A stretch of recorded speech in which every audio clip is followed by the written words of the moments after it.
الحمد لله نحمده ونستعينه ونستغفره ونؤمن به ونتوكل عليه ونعوذ بالله من شرور أنفسنا ومن سيئات أعمالنا من يهده الله فلا مضل له ومن يضلله فلا هادي له ونشهد أن لا إله إلا الله وحده لا شريك له ونشهد أن سيدنا ومولانا محمدا عبده ورسوله صلى الله تعالى عليه وعلى آله وأصحابه وأزواجه وذرياته وأهل بيته أجمعين أما بعد قال الله تبارك وتعالى في القرآن المجيد والفرقان الحميد إن عدة الشهور عند الله 12 شهرا في كتاب الله يوم خلق السماوات والأرض. وقال النبي صلى الله عليه وسلم من وسع على عياله يوم عاشوراء وسع الله عليه سائر السنة أو كما قال عليه الصلاة والسلام. صدق الله العظيم وصدق رسوله النبي الكريم ونحن على ذلك من الشاهدين والشاكرين والحمد لله رب العالمين. محترم قابل عزت احترام علماء کرام، محترم دوستوں، بزرگوں، گھروں پر بیٹھ کر سننے والی مائیں اور بہنیں، اللہ رب العزت کا بہت ہی بڑا احسان اور کرم ہے. اللہ رب العزت نے ہمیں ایسی جگہ کے اوپر اور ایسی مجلس کے اندر جمع فرمایا کہ جو احترام والی جگہ ہے، احترام والی مجلس ہے، احترام والا مہینہ ہے، احترام والا دین ہے. احترام والی جگہ مسجد ہے، احترام والا دین جمعہ کا دین ہے، احترام والی مجلس یہ دین کی مجلس ہے. اللہ رب العزت کا اس کے اوپر ہم جتنا بھی شکر ادا کریں اتنا کم ہے. اللہ رب العزت ہمیں بارہا ایسی مجلسوں میں بیٹھنے کی توفیق عطا فرمائے. محترم حضرات، ہم محرم الحرام کے مہینے میں چل رہے ہیں. محرم الحرام وہ اسلامی سال کا پہلا مہینہ ہے. اسلامی کیلنڈر ہمارا پلٹ چکا ہے، اور اسلامی کیلنڈر کے پلٹنے کی وجوہات کیا ہے، اسلامی تاریخ کیسے بنی ہے، پہلے اس کے اوپر روشنی ڈالتے ہوئے آگے بڑھتے ہیں. حضرت محمد ابن سیرین رحمۃ اللہ علیہ نے ذکر کیا ہے کہ حضرت ابو موسیٰ اشعری رضی اللہ تعالیٰ عنہ جو ایک علاقے کے حضرت عمر رضی اللہ تعالیٰ عنہ کے زمانے میں گورنر تھے. حضرت موسیٰ اشعری رضی اللہ تعالیٰ عنہ نے حضرت ابوبکر صدیق، حضرت عمر فاروق رضی اللہ تعالیٰ عنہ کو ایک خط لکھا. اس وقت تاریخ کا کوئی نظام نہیں تھا، تاریخ لکھی جاتی نہیں تھی، تو حضرت ابو موسیٰ اشعری رضی اللہ تعالیٰ عنہ نے حضرت عمر رضی اللہ تعالیٰ عنہ کو ایک خط لکھا کہ ایک تاریخ اور ایک کیلنڈر ہمارا مسلمانوں کا بھی ہونا چاہیے، تاکہ آپ کی طرف سے اور آپ کے دفاتر سے جو خطوط آتے ہیں وہ خطوط اس کے اوپر تاریخ نہ ہونے کی بنا پر کون سا خط پہلا ہے، کون سا بعد کا ہے، کون سا خط کون سی اہمیت رکھتا ہے، تو اس کا ہمیں پتہ چلتا نہیں ہے. تو اس کی وجہ سے کوئی تاریخ متعین ہونی چاہیے. حضرت عمر رضی اللہ تعالیٰ عنہ نے بھی اس بات کو دھیان سے لیا، اور حضرت عمر رضی اللہ تعالیٰ عنہ نے مشورے کے لیے صحابہ کو بلایا. حضرت عمر رضی اللہ تعالیٰ عنہ نے اللہ رب العزت کے فرمان وشاورہم فی الامر کے اوپر عمل کیا. دیکھیے یہاں پر ہمیں حضرت عمر رضی اللہ تعالیٰ عنہ کے فعل سے بھی یہ بات ثابت ہوتی ہے کہ حضرت عمر رضی اللہ تعالیٰ عنہ جیسے جلیل القدر صحابی اور ایسے صحابی ہے کہ جن کے بارے میں اللہ رب العزت نے ایسی باتیں فرمائی کہ جو عرش پر، فرش کے اوپر عمر چاہتا ہے، عرش کے اوپر وہ اللہ چاہتا ہے. اور ایسا جلیل القدر صحابی ہے، جب فیصلے کرنے کی باتیں آتی ہے تو وہ مشورہ کرتے ہیں. اس سے ہمیں یہ بات ثابت ہوتی ہے کہ ہمیں بھی ہمارے امور کے اندر مشورے کرنے چاہیے.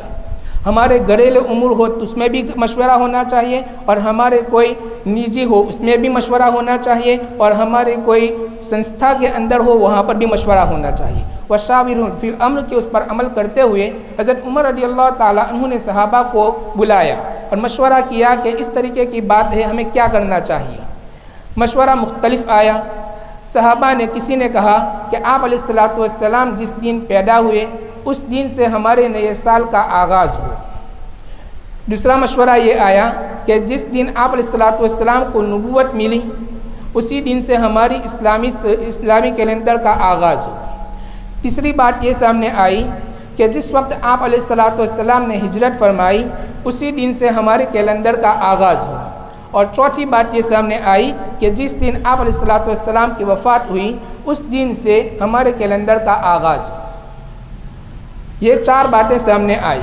اس کے بعد حضرت عمر رضی اللہ تعالیٰ عنہ نے حضرت عثمان رضی اللہ تعالیٰ عنہ، حضرت علی رضی اللہ تعالیٰ عنہ سے اس بارے میں بھی پھر مشورہ کیا کہ آخر کیا کیا جائے۔ ان حضرات نے یہ مشورہ دیا کہ آپ علیہ الصلاۃ والسلام نے جس دن ہجرت کی اسی دن سے ہمارے سال کا کیلنڈر اسٹارٹ ہو شروع ہو۔ حضرت عمر رضی اللہ تعالیٰ عنہ کے سامنے جو دوسری رائے آئی تھی تو ان کا حضرت عمر رضی اللہ تعالیٰ عنہ نے پسند نہ فرمایا، اور نہ پسند فرماتے ہوئے فرمایا کہ آپ علیہ الصلاۃ والسلام کی پیدائش جس دن ہوئی اس دن سے ہم کیلنڈر کا آغاز نہیں کرتے، اس کی ابتدا اور شروعات نہیں کرتی۔ اس کی وجہ یہ بتلائی کہ حضرت عیسیٰ علیہ الصلاۃ والسلام کا بھی کیلنڈر ہے جس کو ہم عیسوی کہتے ہیں، تو وہ کیلنڈر حضرت عیسیٰ علیہ الصلاۃ والسلام کی پیدائش سے چالو ہوا ہے۔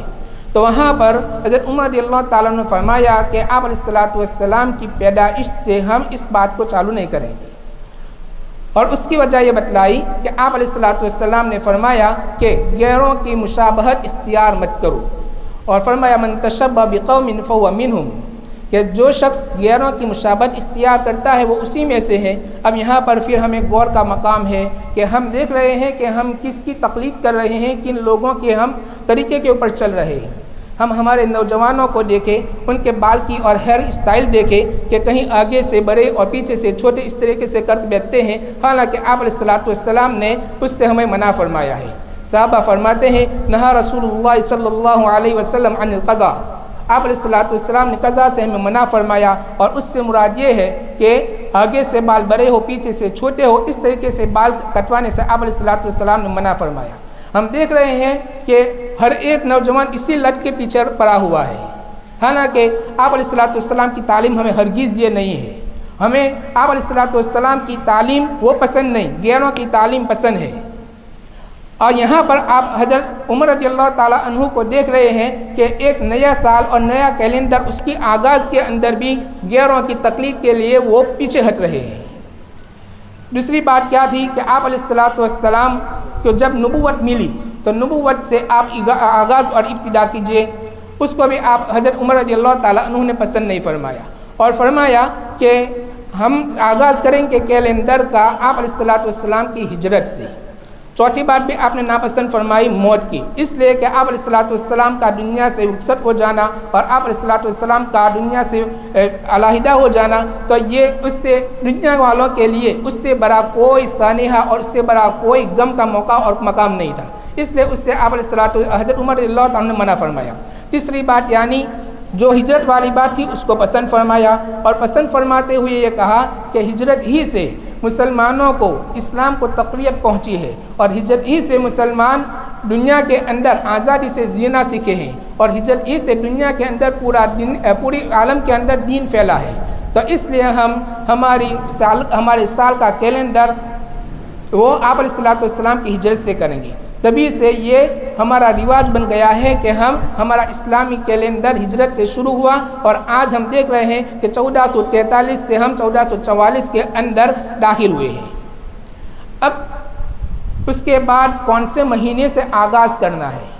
محرم الحرام کے مہینے سے آغاز ہو رہا ہے، تو اس کی وجہ کیا ہے؟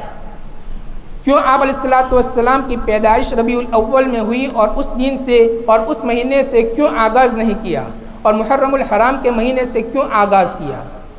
تو اس کی وجہ یہ بتلاتے ہیں کہ محرم الحرام کا مہینہ وہ مہینہ ہے کہ جس میں آپ علیہ الصلاۃ والسلام نے ہجرت کا ارادہ فرمایا تھا، اور جو ارادہ فرمایا آپ علیہ الصلوۃ والسلام نے، اس ارادے کو مد نظر رکھتے ہوئے حضرت عمر رضی اللہ تعالیٰ عنہ نے محرم الحرام کا مہینہ وہ پہلا مہینہ مقرر فرمایا۔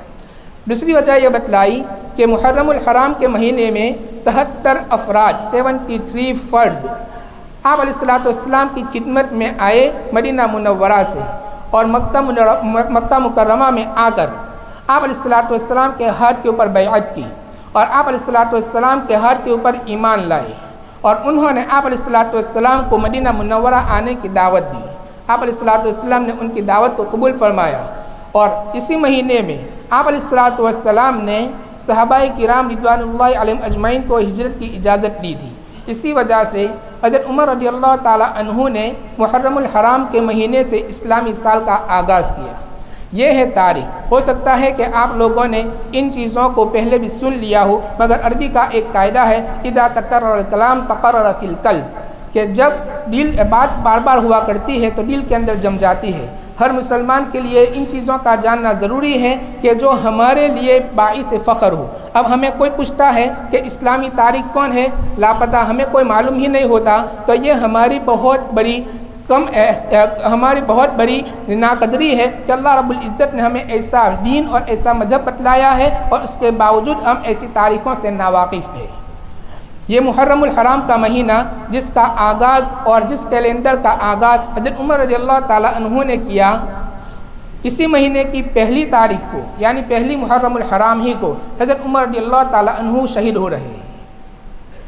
تو یہ محرم الحرام کا مہینہ ہے، اس کا احترام بہت ہے، اور اس کے احترام کے لیے یہ ہے کہ قرآن کریم کی جو آیت میں نے آپ کے سامنے تلاوت فرمائی، اسی کے اندر اللہ رب العزت نے فرمایا منہا اربعۃ حرم، ان میں 4 مہینے ایسے بتلائے ہیں کہ جو حرمت والے ہیں، اور وہ حرمت والے مہینے کون سے ہیں؟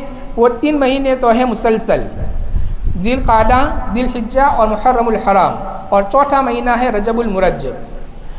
یہ 4 مہینے حرمت والے ہیں۔ اب حرمت والے مہینے اس کو کیوں کہے جاتے ہیں، اس کی ایک الگ اس کے متعلق بات ہو سکتی ہے، اس لیے اس بات کو یہاں پر ترک کر رہا ہوں، چھوڑ رہا ہوں۔ مگر محرم الحرام کے مہینے کے اندر بہت سے لوگ ایسے ہیں کہ جو اس کو منحوس مانتے ہیں، حالانکہ محرم الحرام کا مہینہ کوئی منحوس نہیں ہے۔ دیکھ رہے ہیں ہم بہت سے بازاروں کے اندر جائیں گے تو بہت سی دکانیں ہمیں بند نظر آئے گی، ہائی وے کے اوپر جائیں گے بہت سی ہوٹلیں ہمیں بند نظر آئے گی۔ کیوں؟ اس لیے کہ ان لوگوں کا عقیدہ ہے کہ محرم الحرام کا مہینہ یہ منحوس ہے، اس مہینے کے اندر نہ تو تجارت کی جائے، نہ تو تجارت کے لیے کوئی سفر کیا جائے، نہ شادی بیاہ کیا جائے، اس طریقے سے وہ لوگ مانتے ہیں۔ مگر اسلام کے اندر کوئی مہینہ منحوس نہیں، کوئی دین منحوس نہیں، اس لیے کہ ہر ایک دین کو اور ہر ایک مہینے کو بنانے والی ذات اللہ رب العزت کی ہے، اس لیے کوئی دین اور کوئی مہینہ منحوس نہیں۔ ہاں، وہ گھڑی منحوس ہے کہ جس گھڑی کے اندر انسان گناہ کرتا ہے تو وہ گھڑی انسان کے لیے منحوس ہوگی، ورنہ اس کے علاوہ کوئی گھڑی اللہ رب العزت کے نزدیک منحوس نہیں، اسلام کے اندر وہ منحوس نہیں ہے۔ اس کے بعد ہم دیکھتے ہیں کہ محرم الحرام کی فضیلت کے بارے میں لوگ مختلف باتیں کرتے ہیں۔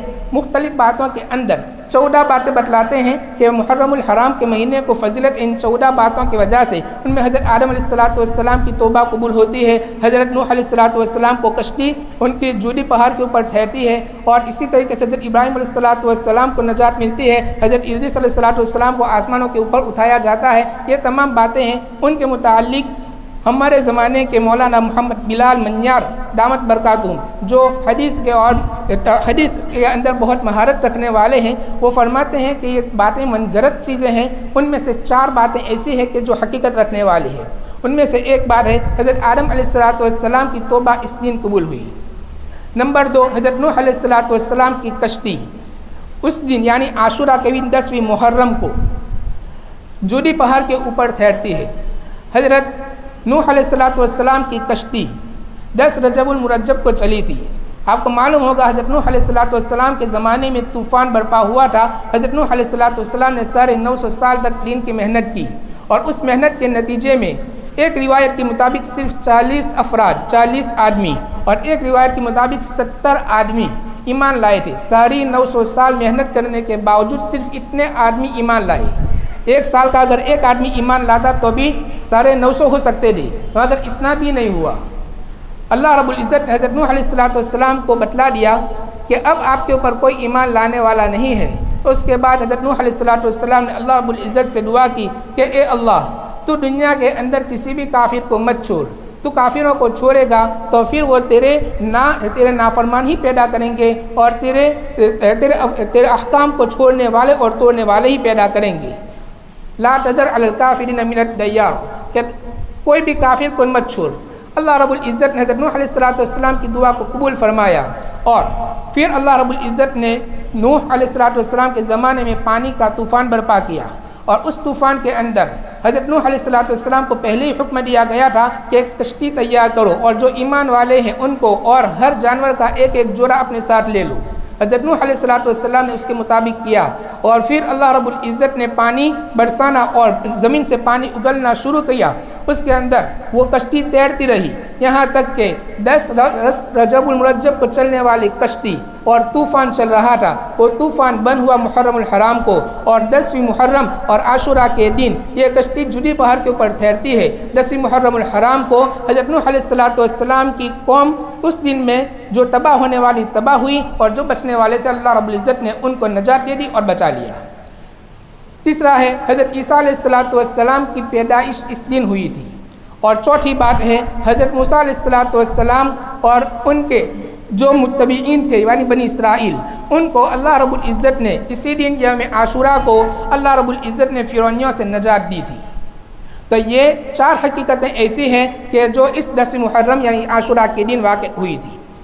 عاشورہ کے دن کے بارے میں آپ علیہ السلام کا کیا فرمان ہے اور آپ علیہ السلام کا کیا عمل ہے، ہم اس کو دیکھتے ہیں کہ آپ علیہ السلام نے فرمایا کہ عاشورہ کے دن روزہ رکھو، صوموا عاشورہ، عاشورہ کے دن روزہ رکھو۔ آپ علیہ السلام کی عادت مبارکہ عاشورہ کے دن روزہ رکھنے کی تھی، اور اس کی وجہ یہ ہے کہ آپ علیہ السلام مدینہ منورہ جب تشریف لے گئے، آپ نے دیکھا کہ یہود عاشورہ کے دن کا روزہ رکھتے ہیں۔ پوچھا گیا کہ کیوں عاشورہ کا روزہ رکھتے ہیں، تو بتلانے والوں نے بتلایا کہ اس دن آپ حضرت موسیٰ علیہ السلام کو اللہ تعالیٰ نے فرعونیوں سے نجات دی تھی، تو اس کے شکرانے میں ہم روزہ رکھتے ہیں۔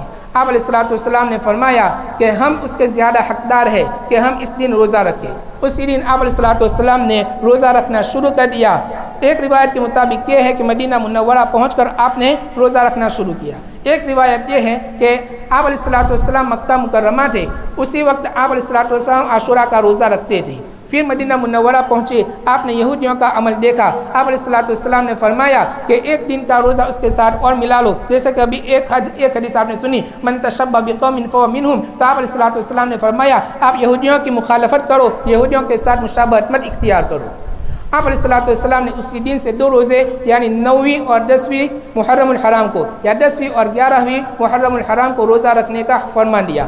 آپ علیہ السلام نے یہ کہا کہ اگر آئندہ سال میں زندہ رہوں گا تو 10ویں کی جگہ پر 10 اور 11 یا 9 اور 10 روزہ رکھوں گا، اور مگر آپ علیہ السلام کو دوسرے سال موقع نہیں ملا اور دنیا سے رخصت ہو گئے۔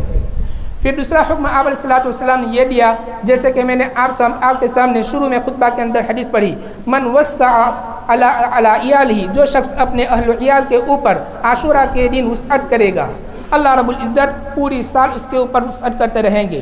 وسعت کرنے کا مطلب یہ ہے کہ کھانے پینے کے اندر اپنے اہل و عیال کے اوپر وسعت کے ساتھ اور فراخی کے ساتھ وہ پیش آئے۔ یہ نہیں ہے کہ انسان قرضے کے اندر ڈوب کر اور قرضہ لے کر اپنے اہل و عیال کے اوپر خرچ کرے، مگر انسان اہل و عیال کے اوپر اپنی استطاعت، اپنی طاقت، اپنی قدرت کے مطابق خرچ کرتا رہے۔ اللہ رب العزت اس کے برکت سے پورے سال اس کے اوپر اور وسعت کرتا رہے گا۔ آپ علیہ السلام کے عمل ہمیں یہ بتلا رہے ہیں کہ جو دوسرے خرافات تعزیہ وغیرہ تو اس کی کوئی حیثیت نہیں ہے، اس کی طرف جانے کا ابھی وقت اجازت نہیں دیتا۔ اسی کے اوپر میں اپنی بات کو ختم کرتا ہوں۔ وما علینا الا البلاغ۔ السلام علیکم۔